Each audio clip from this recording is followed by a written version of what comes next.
5 questions to break the addiction.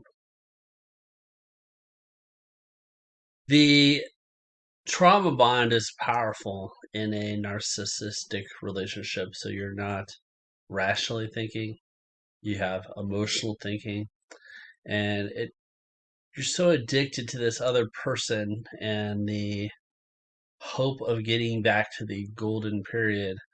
You set aside your reason and to the detriment of the energy of both of you ultimately. But you can ask simple questions to cut this down, right? Why do you expect total devotion without reciprocity? Right? So the narcissist is so entitled that they expect worship like a king expects fealty of his harem, right? Um, but he's not expected to remain loyal to them. That is the mindset of the narcissist. Why do you feel entitled to receive but take no joy in giving? Why? Because they're completely obsessed with control of themselves, control of the people around them, and receiving residual benefits from them. They don't really care about, um, you know, helping you, giving power to you. Any power given to you can be used to control them. So why would they do that? Right? But they feel entitled to what you do for them.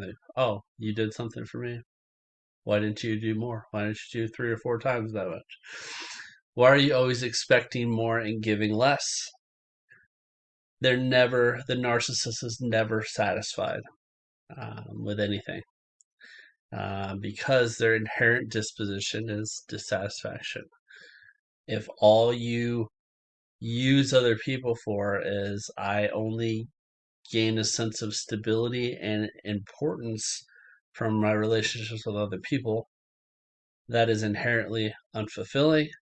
And so they think because they're so blindly focused, compulsively addicted to this one modality of relationships, it's never inherently unfulfilling because it's inherently limited.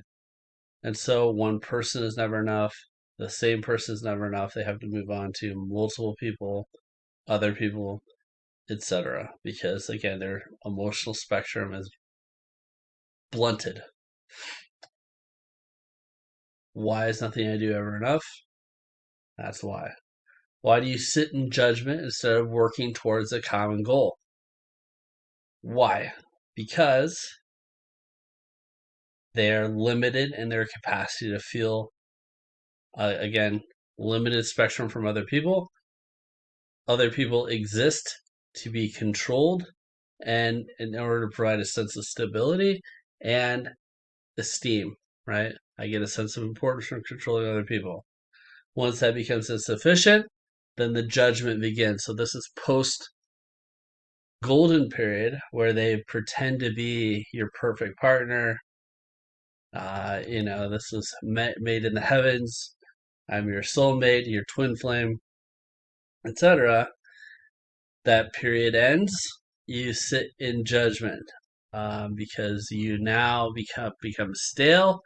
It's not their fault for having a limited emotional spectrum and capacity to connect with other people. It's your fault for not fulfilling them because it's your job to fulfill them. They are again the superior beings in their own mind, a legend in their own minds. So they involve themselves in this toxic behavior, and once one sits in judgment, I mean, what do? Um, Instead of working towards the common goal. So criticism when there's no need for the criticism or compulsive criticism is not productive towards the common goal. The common working towards the common goal with somebody else builds trust, builds momentum, builds growth. These are other spectrum developments of human connection and fundamental human needs, but these are beyond the narcissistic spectrum, which they can't experience because again they're in a compulsive rut of using other people to feel stability and feel a sense of importance. This is why they have the fundamental imbalance. This is why it feels off.